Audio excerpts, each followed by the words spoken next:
आज चंबा के ऐतिहासिक चौगान मैदान में प्रियंका गांधी ने कांगड़ा चंबा लोकसभा सीट के कांग्रेस प्रत्याशी आनंद शर्मा के लिए चुनाव प्रचार किया। हजारों की संख्या में लोग प्रियंका गांधी को देखने व सुनने के लिए चंबा के ऐतिहासिक चौगान मैदान में पहुंचे। चंबा पहुंचने पर उनका स्वागत फूल मालाओं से किया गया। मंच पर स्थानीय विधायक नीरज नैयर ने प्रियंका गांधी को शॉल व चंबा की रुमाल भेंट कर सम्मानित किया। माता पिता चाहे जितने भी गरीब हो, जितने भी दूर दराज इलाके के हो, सब अपने बच्चों को आजकल शिक्षित करते हैं। सबसे पहला परिवार का मकसद यही होता है, बच्चा शिक्षित होगा, अच्छी नौकरी मिलेगी, अपने पैरों पे खड़ा हो जाएगा। लेकिन आज मोदी जी की देन है कि 10 सालों में जो बेरोजगारी बढ़ गई है वो 45 सालों में नहीं रही। 70 करोड़ नौजवान आज बेरोजगार हैं। 30 लाख सरकारी पद खाली पड़े हुए हैं।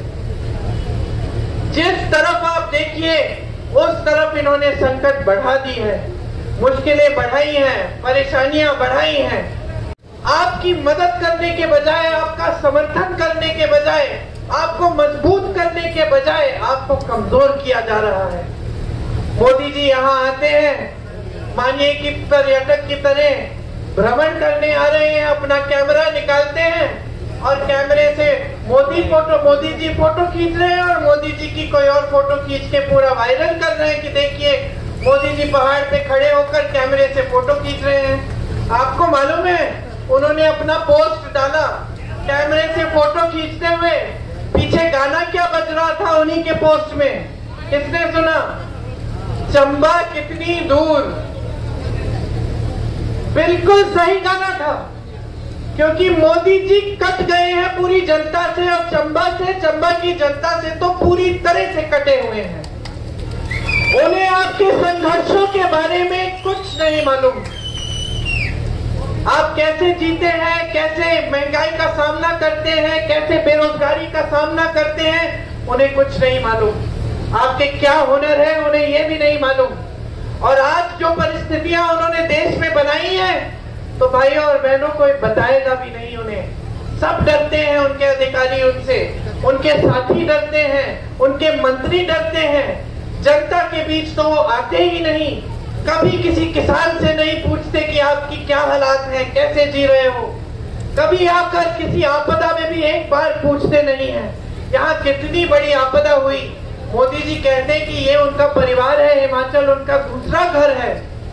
आए क्या आपदा के समय? एक बार आपको मुंह नहीं दिखाया।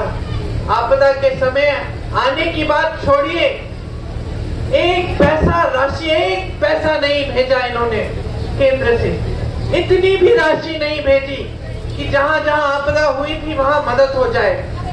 हमारी सरकार ने जितनी स्कीमें आपके लिए बनाई थी वो लगभग उस समय हमें रोकनी पड़ी, क्योंकि सरकार के सारे पैसे, सारी संपत्ति हमने आपकी जो आपदा में जो मुश्किलें हुई उनको आपको सहूलियत पहुंचाने के लिए, आपको राहत देने के लिए डाली। मेरा दिल वैसे भी हिमाचल में ही रहता है, घर दिल्ली में है, चलिए घर हिमाचल में भी है, लेकिन इस घर में दिल ज्यादा रहता है, यहाँ आने का बड़ा दिल करता है। तो जब भी मैं हिमाचल आती हूँ तो मुझे बहुत खुशी होती है। हाँ,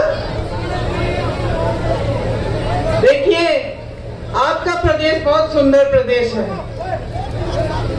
आपका हुनर भी बहुत है, आप शिक्षित भी हैं